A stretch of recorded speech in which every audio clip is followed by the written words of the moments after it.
आमीन।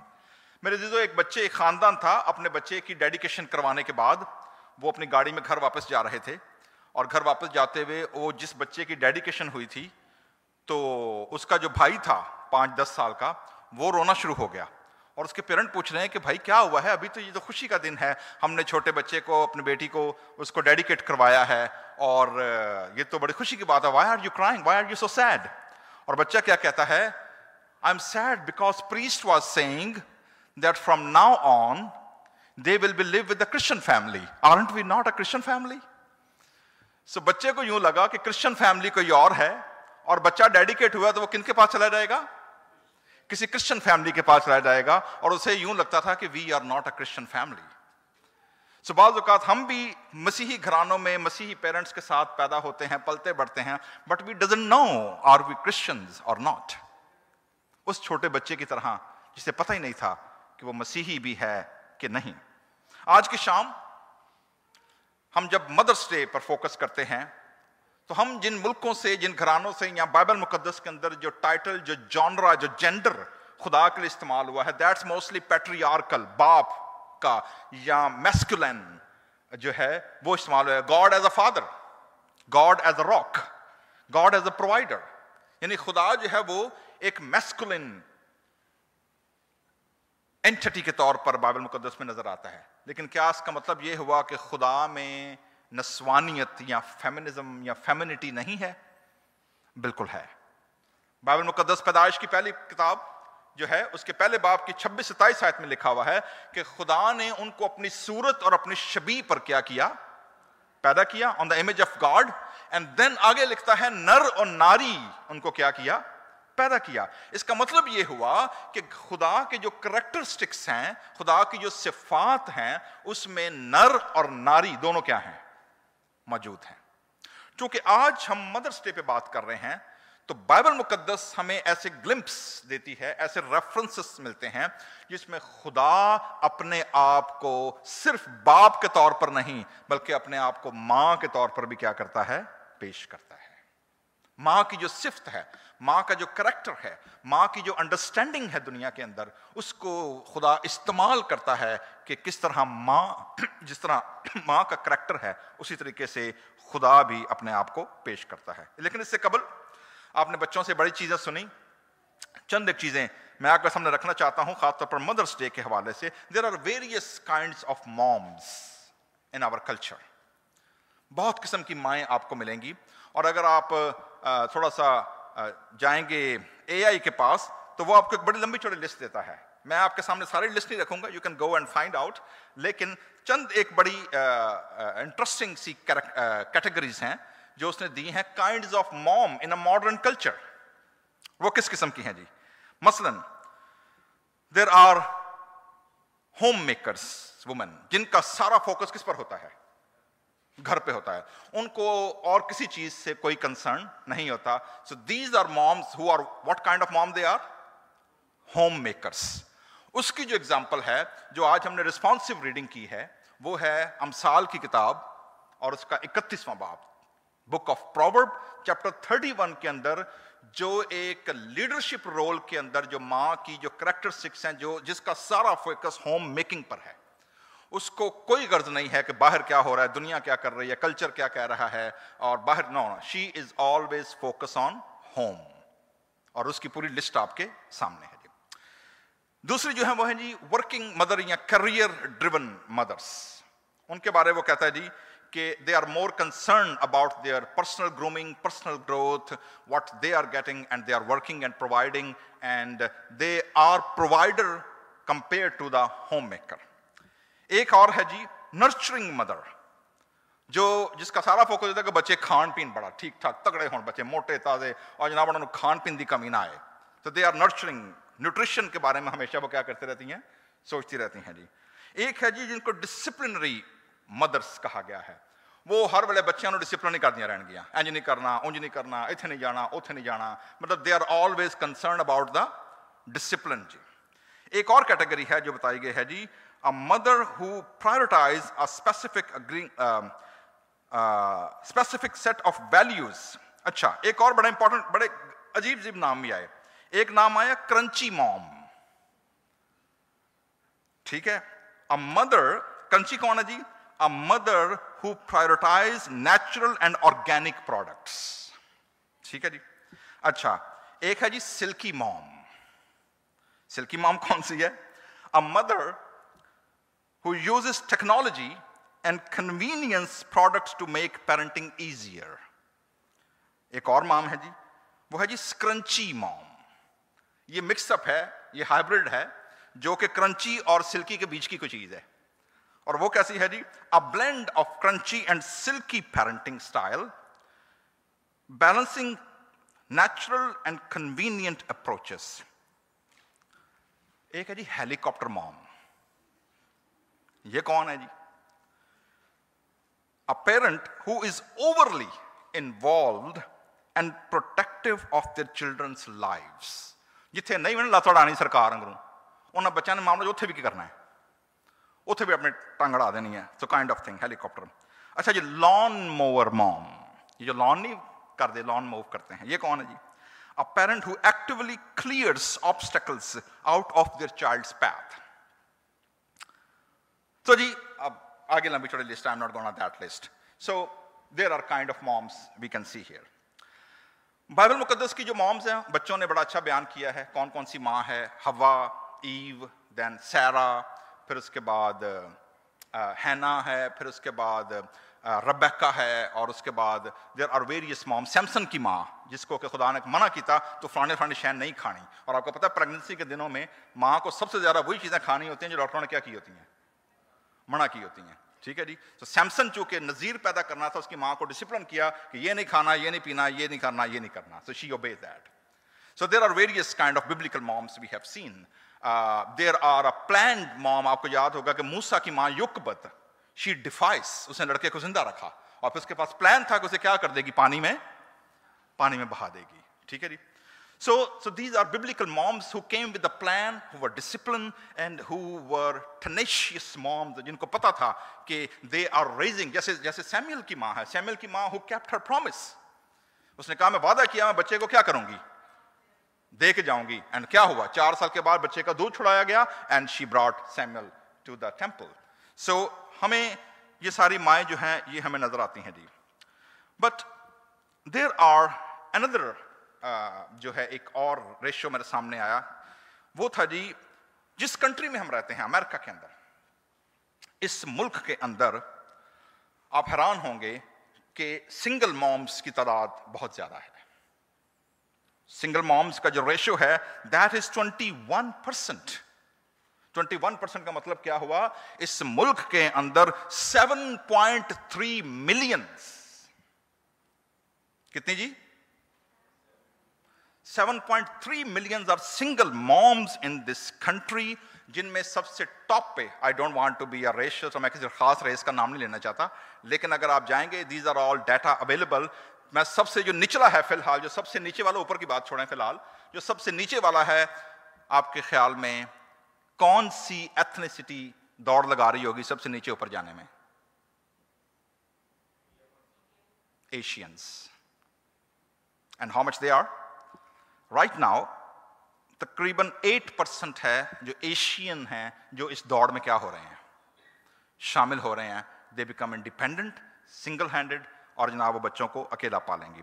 लेकिन इसी के साथ एक और रेशो आया, और वो क्या है, इन 7.3 मिलियन जो अमेरिका के अंदर हैं, 40%, अब अंदाजा कीजिएगा, 40% single moms are fighting with poverty. Single mom तो हैं, शौक तो पूरा हो जाएगा, लेकिन जो आगे चैलेंज है वो क्या है, 40% आर फाइटिंग विद पॉवर्टी। गुर्बत से वो क्या कर रही हैं, लड़ रही हैं, बिकॉज वन सिंगल हैंड कितना कमा सकते हैं। आज की शाम मैं आपके सामने जी गॉड एज मदर रखने लगा हूं। मदर डे हर एक के लिए हैप्पी दिन नहीं होता। मदर डे कुछ लोगों के लिए चैलेंजिंग होता है, जैसे फादर्स डे कुछ लोगों के लिए चैलेंजिंग होता है। कुछ खवातीन हैं जिनकी माओं के साथ नहीं बनती, कुछ हैं जो खुद माएँ नहीं बन सकती, कुछ हैं जिनकी जिंदगी में माँ नहीं है। So there are various reasons कि mothers day is not a happy day also for some people. कुछ लोग दूर हैं, कुछ की माएँ नहीं हैं, so there are various reasons। लेकिन खुदा अपने आप को पेश करता है बतौर माँ के तौर पर। यशायाह नबी का सहीफा 66वां बाब चैप्टर 66 जो आपके सामने रखा गया है, इसमें खुदा ना सिर्फ अपने आप को बतौर माँ के पेश करता है, बल्कि खुदा यरूशलेम शहर को भी बतौर माँ के इमेज के रखता है। और उसमें जो सबसे इंपॉर्टेंट चीज है वो ये है कि यशायाह नबी की किताब, अगर आपने कभी यशायाह नबी को देखा हो या पढ़ा हो, कोई बता सकता है जी यशायाह में कितने चैप्टर हैं टोटल? 66। पूरे बाइबल की कितनी किताबें हैं? 66। पुराने अहदनामे में कितनी किताबें हैं? 39। यशायाह नबी का पहला हिस्सा, यशायाह नबी की किताब को दो बड़े हिस्सों में तकसीम किया गया है। फर्स्ट पार्ट इज 39, जो किसको रिप्रेजेंट करता है? पुराने अहदनामे को। पुराने अहदनामे में क्या था? कानून, शरीयत, कमांड, खुदा की अदालत, खुदा की जजमेंट। लेकिन अगले जो 40वें बाब से नेक्स्ट जो चैप्टर हैं, 27 बाब, न्यू टेस्टामेंट में कितने हैं? 27। 27 बाब यशायाह की किताब के पेश करते हैं खुदा के फजल को, तसल्ली को, खुदा के रहम को। यही वजह है 1948 मई 14 जब इजराइल एज अ स्टेट बनी और 2000 सालों के बाद जब बनी इस्राइल कौम वापस आती है, एक रात में अनाउंसमेंट होती है और इजराइल एज अ स्टेट बनकर उभरती है। और जब उनकी पहली असेंबली होती है तो यशायाह नबी की किताब और उसका 40वें बाब उनके सामने था और उन्होंने उसको रिसाइट किया। लेट्स सी कि खुदा का फजल, खुदा का रहम द नेशन ऑफ इजराइल पे कैसे उतरता है। यशायाह की किताब और उसका 40वां बाब।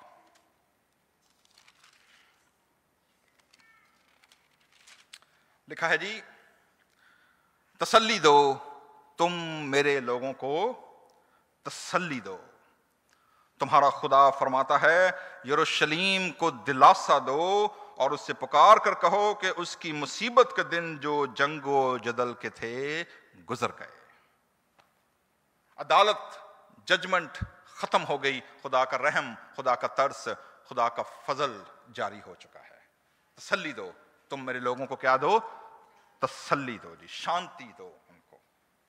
तो यशायाह 66 बाब क्लोजिंग चैप्टर है यशायाह की किताब का, और क्लोजिंग चैप्टर के अंदर जो प्रॉमिस और जो प्रोविडेंस का प्रॉमिस खुदा ने किया है, जो बख्शी है, दो चीजें सर मैं आपके सामने रखूंगा। नंबर 1, यरूशलेम as a city of peace, a promise to God's people, and number 2, the prince of peace, यरूशलेम का अंदर सलामती का राजकुमार, सलामती का शहजादा खुदावन यीशु मसीह जो है, वो अपने लोगों को क्या प्रॉमिस देता है मदर डे के हवाले से। जैसे हमने पहले कहा जी, सबसे पहला इमेज जो हमें खुदा का बतौर मां के या फेमिनिस्ट के तौर पर मिलता है वो है खुदा का नाम एल शद्दाई। आपको पता ना, बाइबल मुकद्दस में पुराने अहदनामे में खुदा के बहुत सारे नाम हैं। एल उलाम है, यहोवा राफे है, यहोवा निस्सी है, एल शद्दाई। एल शद्दाई ऐसे एल को, ऐसे यहोवा, ऐसे खुदा को पेश करता है कि जो बच्चे को दूध पिलाता है। जिस तरह मां बच्चे को दूध पिलाती है, L शद्दाई means God who nourish and nurse their children. L शद्दाई। दूसरा इमेज जो मैंने आपके सामने रखा है जी, वो है यशायाह 66 बाब के अंदर। पहली चीज, खुदा यरूशलेम के लोगों को क्या कहता है? तुम यरूशलेम के साथ, जो खुदा के लोग हैं, यरूशलेम में जो लोग बसते हैं, उनको क्या तसल्ली दी गई है? तुम क्या मनाओ उसके साथ? खुशी मनाओ, शादमान हो। तुम जो उसके साथ रोते थे, अब तुम क्या करो उसके साथ? उसके साथ खुश हो, शादमानी करो। तो तसल्ली के दिन है, मातम के दिन गुजर गए, जंगो जदल के दिन गुजर गए, और अब कौन से दिन आ गए हैं? खुदा के रहम के, खुशहाली के, खुशी के, तसल्ली के दिन है। और ये तसल्ली कैसे मिलेगी? तुम जो उसके लिए मातम करते थे उसके साथ क्या हो? निहायत खुश हो। कैसे? ताकि, अब आगे इमेज आने लगा जी मां का, ताकि तुम दूध पियो, नंबर 1, और उसके तसल्ली के पस्तानों से सेर हो, ताकि तुम निचोड़ो और उसकी शौकत की फरावानी से हिज उठाओ। तो खुदा माँ का इमेज यूज करता है शीरखार दूध पीते हुए बच्चे के लिए, जो अपनी माँ की गोद में है, जो अपनी माँ पूरी खुराक उसको माँ से मिल रही है, उसको तसल्ली माँ से मिल रही है, नींद माँ से मिल रही है, बदन की गर्मी माँ से मिल रही है, प्रोटेक्शन माँ से मिल रही है, और हर चीज जो माँ से मिलती है, खुदा कहता है वैसी ही तसल्ली, वैसा ही इत्मीनान, वैसी ही खुराक मैं अपने लोगों को दूंगा जो यरूशलेम यानी खुदा के लोगों के साथ मिलकर क्या मनाते हैं? खुशी मनाते हैं। रीजन क्या है? अभी हमारे शुक्र खुदा का इंडिया पाकिस्तान का सीज फायर हुआ है, और being a pastor here with Indian Pakistani church and also in Fresno and Clovis, ये बड़ी मुश्किल काम हो जाता है बाज़ औक़ात, लेकिन खुदा का शुक्र है कि we those who are living we know इसके जी इस किस्म के जो टेंट्रम्स हैं ये आगे पीछे से चलते रहते हैं। क्योंकि वो हमारे इंडिया के बड़े अच्छे शायर थे राहत इंदौरी, उन्होंने बड़ा अच्छा वो शेर बोला है कि जी सरहदों पे तनाव है क्या, मालूम करो चुनाव है क्या। तो बड़ा अच्छा उन्होंने लोगों की आंखें खोली हैं कि अगर सरहदों पे क्रॉस द बॉर्डर अगर तनाव हो, टेंशन हो, तो इसका मतलब यह है कि कोई तीसरी हुकूमत का भी दबाव है उन पर। एनीवे, सो नहरों की बात हुई, वाटर वॉर का जिक्र हुआ जी कि जी इंडस वैली ट्रीटी खत्म हो जाएगी, लेकिन यहां पर खुदा उसी वाटर के इमेज को यूज करता है अपने लोगों की तसल्ली इत्मीनान के लिए, और वो क्या है? चैप्टर 12, क्योंकि खुदावंद यूं फरमाता है कि देख मैं सलामती यानी पीस, कंफर्ट, इत्मीनान क्या करूंगा? नहर की मानिंद और कौमों की दौलत किसकी मानिंद? सैलाब की तरह उसके पास क्या करूंगा? रवा करूंगा, ताकि तुम दूध पियोगे। बगल में अभी रोजाना लेकर खड़ी हुई थी अगस्त को, यहां पर बगल में लेकर, और उधर क्या कहते हैं, अकीवा का डैडी भी उसे गोद में लेकर बैठा हुआ है, बच्चे भी छोटे जो हैं तो उनको गोद में लेकर, जैसे माँ बच्चे को उठाती है, क्या लिखा है कि तुम दूध पियोगे, बगल में उठाए जाओगे और घुटनों पर कुदवाए जाओगे। इससे बेहतरीन इमेज खुदा की मोहब्बत का, खुदा की प्रोटेक्शन का, खुदा की प्रोविडेंस का कोई दुनिया के अंदर दूसरा अनपैरेलल, अनमैचेबल कोई दूसरी एग्जांपल नहीं है जो इस एग्जाम्पल का क्या कर सके? मुकाबला कर सके। जो सेल्फलेसनेस, सैक्रिफिशियल मोहब्बत है, मां की मोहब्बत से बढ़कर दुनिया का कोई शख्स नहीं दे सकता जी। वो कहते हैं ना जी कि बाज लोगों के मुंह इंजदे होंगे ने कि सिर्फ मां ही चुम सकती है, होर कोई नहीं भेज सकता। सो इसमें फोकस मुंह पर नहीं है, फोकस किस पर है? फोकस मां की मोहब्बत पर है। सो इसलिए खुदा फरमाता है बगल में उठाए जाओगे, घुटनों पर कुदवाए जाओगे। This is the promise of the millennial, जिसमें खुदा की बादशाही जमीन पर कायम होगी, जिसमें खुदावन यीशु मसीह बतौर किंग दुनिया का इंसाफ करेंगे और खुदा के लोग उस वादों पर खड़े होंगे। कुदवाए जाओगे जिस तरह नाउ, पहले क्या है जी? City as a mother. और सिटी कौन सी? आम सिटी नहीं। कौन सी सिटी? यरूशलेम। आप देखेंगे बड़ी इंपॉर्टेंट बात है कि पूरी दुनिया के अंदर वतन कभी बाप नहीं होता। Land is always what? Mother. ठीक है। हमारे बॉलीवुड से एक बड़ी अच्छी मूवी आई थी किसी दौर में, क्या नाम था जी उसका? Mother India. ठीक है।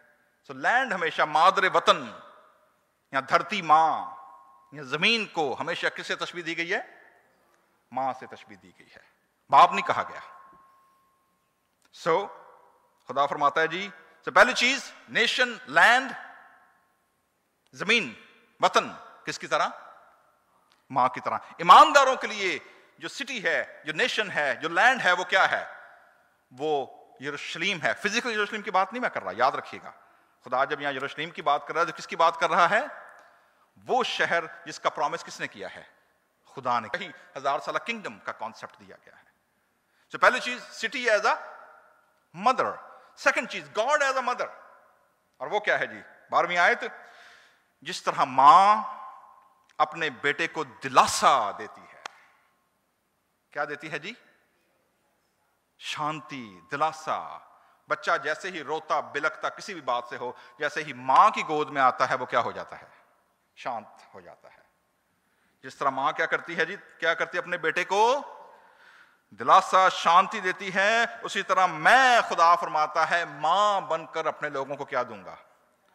शांति दूंगा। यरूशलेम ही में तुम तसल्ली पाओगे। किस शहर में तसल्ली पाओगे?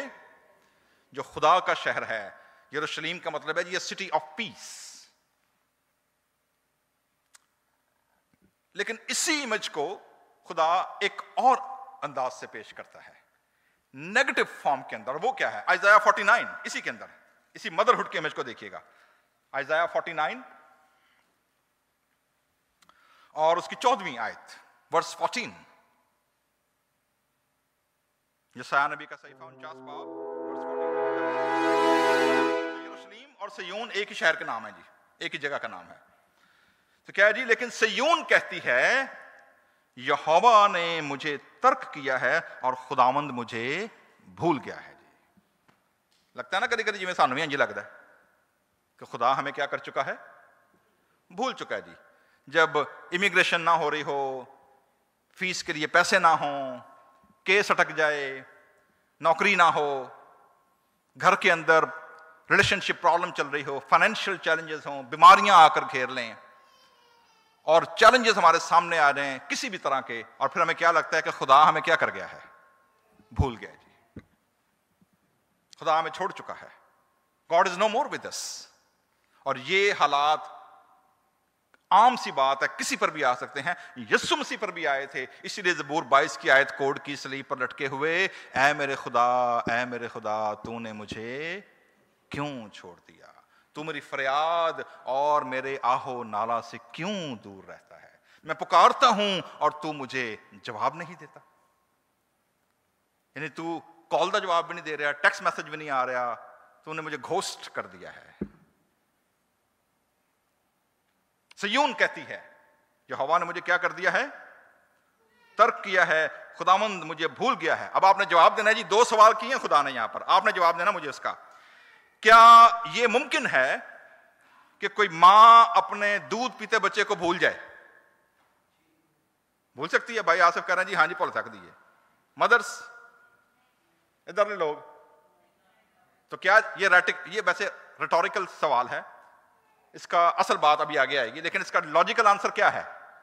नो, कि मां अपने दूध पीते बच्चे को नहीं। दूसरा सवाल है जी, क्या यह मुमकिन है कि वो अपने रहम के फर्जंद पर तरस ना खाए? क्या यह मुमकिन है? नहीं, यह भी मुमकिन नहीं है। दोनों चीजें क्या है? नामुमकिन है। मां भूल भी नहीं सकती और मां तरस भी खाना नहीं छोड़ सकती। ठीक है जी। लेकिन बाद का सोशल मीडिया की कई वीडियोस जड़ियां ना, अच्छा वो गलत है जी। सो जी बुआ जी कहते हैं जी वो वीडियोस गलत है। सोशल मीडिया पे एक वीडियो आपने देखी होगी, बड़ी फनी थी। एक मां सामने फोन देख रही है और फीडर बच्चे ने मुंह पान रही है, और मुंह जान दे बजाय कितने जान रही है फीडर, और फीडर बच्चे के नाक में, कहीं कान में, कहीं माथे पर जा रही है। ऑल दैट्स फनी मूवी के हाउ डिस्ट्रैक्ट पीपल आर। और किसी ने आज के दौर में एक बड़ी अच्छी बात की है जी, the survival for fittest and for focused. किन के लिए? Fittest and focus. क्योंकि डिस्ट्रैक्शन इतनी है दुनिया के अंदर, इतनी डिस्ट्रैक्शन है कि only people those who will survive, they are the people those who are what? Focused, जो फोकस होंगे। तो खुदा आगे क्या फरमाते हैं जी? हां, खुदा कहते हैं जी इट इज पॉसिबल। खुदा कह रहे जी वाकई ये मुमकिन है। हां, शायद मां क्या हो जाए? भूल जाए, पर मैं तुझे ना भूलूंगा। इसका मतलब क्या हुआ? इसका मतलब यह हुआ, चूंकि यह नामुमकिन है कि मां भूल जाए या तरस ना खाए, तो अगर मां तरस खाना नहीं छोड़ सकती, अगर मां भूल नहीं सकती, तो मैं कैसे तुम लोगों को भूल सकता हूं? So this is actually a promise। और उसके बाद क्या स्टेटमेंट आती है? मैं इसको आज के जदीद दौर में इसको पैराफ्रेज करने लगा हूं। हाँ, वो भूल जाए पर मैं तुझे ना भूलूंगा। देख मैंने तेरी सूरत अपने बदन पर टैटू करवा ली है। याद रखिएगा, मैं पैराफ्रेज कर रहा हूं, मैंने पहले से बताया है। पैराफ्रेजिंग मैंने क्या की है? खुदा क्या फरमाता है? देख मैंने तेरी सूरत, ये तो एक्चुअल वर्ड है ना। पैराफ्रेजिंग मैंने क्या की है कि देख मैंने तेरी सूरत अपने बदन पर क्या करवाई है? टैटू करवा ली है। इंक मेरे स्किन के अंदर, मेरे रगों के अंदर वो लहू बनकर, वो निशान बनकर, वो इमेज बनकर क्या है, वो दौड़ रहा है। How can God forget us? No, खुदा नहीं भूल सकता। तो ये मदर डे रिमाइंडर है मेरे जीजो कि जिस तरह मां अपने बच्चे को नहीं भूल सकती, खुदा भी हमें नहीं भूल सकता। भरोसा खुदा पर रखना बड़ा जरूरी है। तो ये तो हो गया खुदा का एक्ट, ठीक है। ये कौन प्रॉमिस कर रहा है? ये खुदा प्रॉमिस कर रहा है, खुदा ऐलान कर रहा है, खुदा फरमा रहा है। अब सवाल जो मैं आपके सामने आज रखना चाहता हूं इस मदर डे के ऊपर, वो ये है, खुदा तो इस कदर, इस हद तक के अनमैचेबल, अनपैरेलल पर्सनैलिटी उसने खानदान में से ली है जिसका कोई मुकाबला नहीं कर सकता। मेरा जवाब, मेरा रिस्पांस खुदा को क्या हो सकता है? क्या खुदा ये गारंटी ले सकता है हमसे कि जिस तरह खुदा अनकंडीशनल, सेल्फलेस, सैक्रिफिशियल मोहब्बत हमसे करता है, क्या खुदा ये गारंटी से कह सकता है कि ये मेरा बंदा, मेरी बंदी, मेरा बेटा, मेरी बेटी, ये भी मुझे ऐसी ही मोहब्बत दिखाएगा?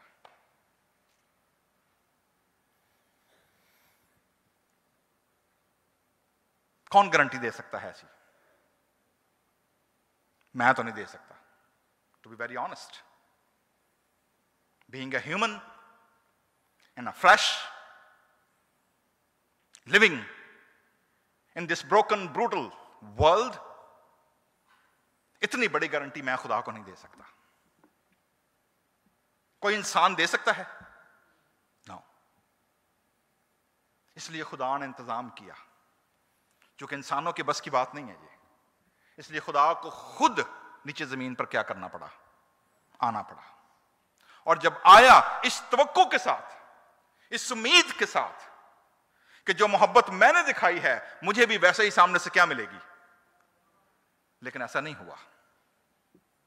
जो आज का सेकंड रेफरेंस आपके सामने पढ़ा गया, लूका की इंजील 23वां बाब, देखिए वहां पर खुदावंद यीशु मसीह के साथ क्या हुआ है। खुदावंद यीशु मसीह ने इसी यरूशलेम को क्या कहा?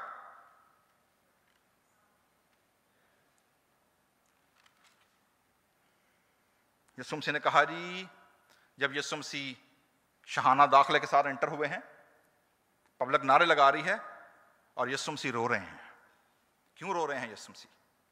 और क्या शिकवा किया यीशु मसीह ने यरूशलेम के साथ? ऐ यरूशलेम, ऐ यरूशलेम। अब ये फिजिकल 2000 साल पुरानी यरूशलेम की बात हो रही है। तू जो नबियों को कत्ल करती और जो तेरे पास भेजे गए उन्हें संसार करती है। मैंने कितनी बार चाहा, जिस तरह मुर्गी अपने परों के नीचे अपने बच्चों को क्या कर लेती है? छुपा लेती है। Another image of motherhood. खुदावंद यीशु मसीह ने अपने आप को खुदा होते हुए मुर्गी का इमेज इस्तेमाल किया, मां का इमेज इस्तेमाल किया। जिस तरह मुर्गी अपने बच्चों को परों तले क्या कर लेती है? छुपा लेती है। मैं भी तुम्हें क्या कर लूं? छुपा लूं। मगर तूने ना चाहा, तूने उस वक्त को ना पहचाना जब तुझ पर नजर की गई, जब खुदा तुझ पर स्माइल कर रहा था, जब खुदा तुझे देख रहा था, जब खुदा का बाजू, खुदा का प्रॉमिस, खुदा की प्रोटेक्शन जब तेरे पास आई, तूने उसे क्या कर दिया? रिजेक्ट कर दिया है। तवक्को पूरी नहीं हुई। अल्टीमेटली वही यरूशलेम जिसको यसाया यीशु मसीह के पैदा होने से 650 साल पहले, 650 years बिफोर जीसस क्राइस्ट, जब यीशु मसीह आते हैं और मसलूब करने के लिए जाते हैं, और जो आज का सेकंड रेफरेंस पढ़ा गया था, वहां पर बड़ी भीड़ और औरतें, यीशु मसीह के लिखा है, छाती पीटती हुई, मातम करती हुई क्या कर रही हैं? पीछे पीछे जा रही हैं। यीशु मसीह ने यह नहीं कहा कि मातम ना करो या दुख का इजहार ना करो। क्या कहा? सिर्फ रो सही, पर मेरे लिए ना रो। ओके, तो मुझे ये मत दिखाओ कि तुम मेरे लिए रो रही हो, बिकॉज मुझे तुम्हारे मातम और रोने की जरूरत नहीं है। There are major danger are coming, you need to be concern,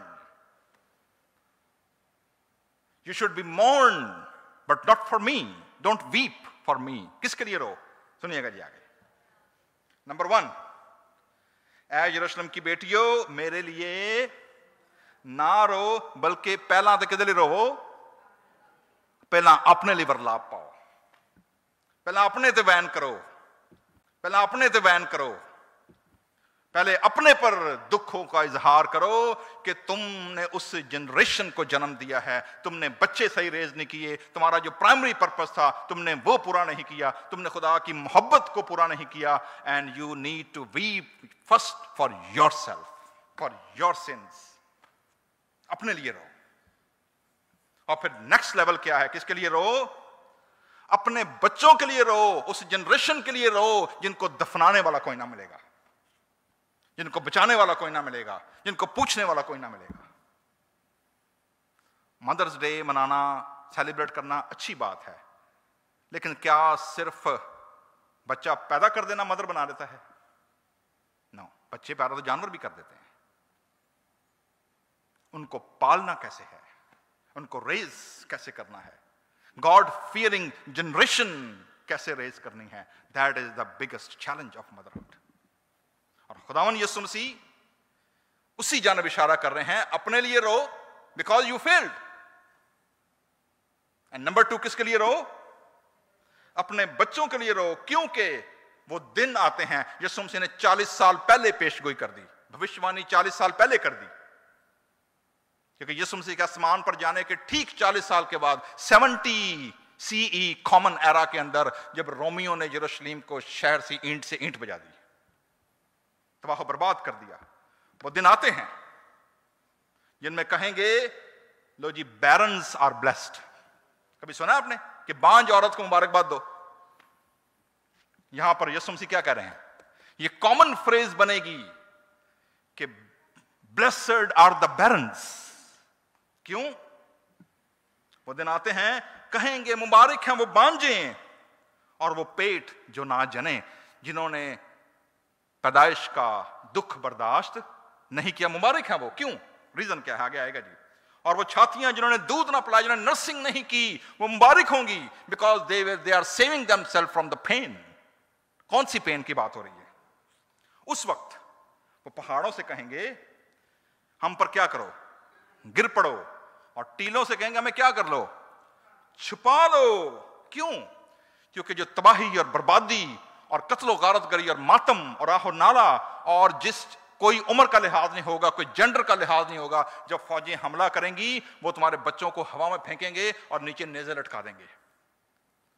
और ये हुआ, ये बाबलियों ने किया ठीक 550 साल पहले, 537 के अंदर, जब बाबली फौज ने पहली बार हैकले सुलेमानी ढाई और उन्होंने यरूशलेम को तबाह बर्बाद किया। ऐसी बर्बादी हुई, अगर आप उसका रेफरेंस पढ़ना चाहें क्या हुआ, पढ़िएगा यिर्मयाह नबी का नोहा, द लेमेंटेशन ऑफ जेरेमाया, और वहां पर उसका रोना पीटना सुने क्या हुआ यरूशलेम के साथ। ज़बूर 137 एक हल्का सी झलक दिखाता है जी, क्योंकि वो वही दुआ बाबलियों के लिए करता है जो बाबलियों ने उनके साथ किया था। देखें ज़बूर 137 में बच्चों के साथ उन्होंने क्या किया था। साम 137,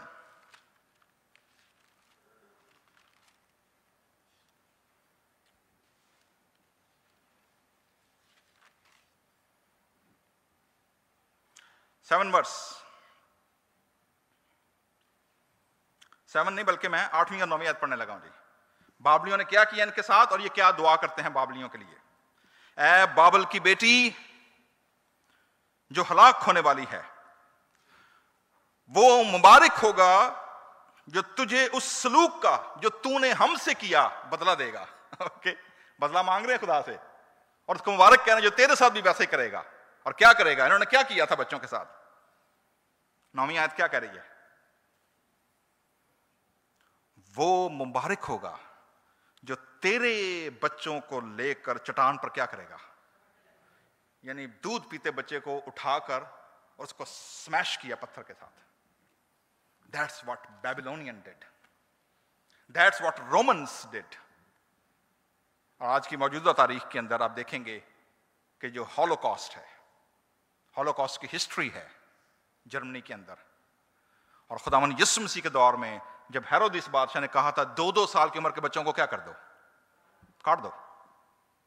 तो जब इस तरह की कैलेमिटी आती है, तो वो जिन्होंने बच्चे नहीं पैदा किए, वो जिन्होंने दूध नहीं पिलाया, वो जिन्होंने पाले नहीं हैं, they are more blessed than to those जिन्होंने पाले हुए बच्चे, रेस किए हुए बच्चे अपनी आंखों के सामने जिनके सर कटते और धड़ उड़ते देखे होंगे। ये वो वक्त है, यीशु मसीह क्या कह रहे हैं, तुम क्या करो, किस पर मातम करो, अपने पर और अपने बच्चों पर मातम करो, because you failed, you rejected me.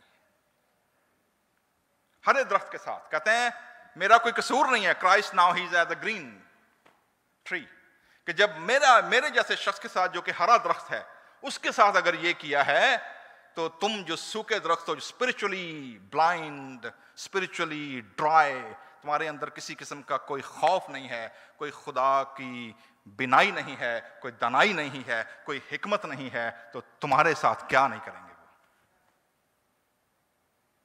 So this is a challenge to the 21st century mothers.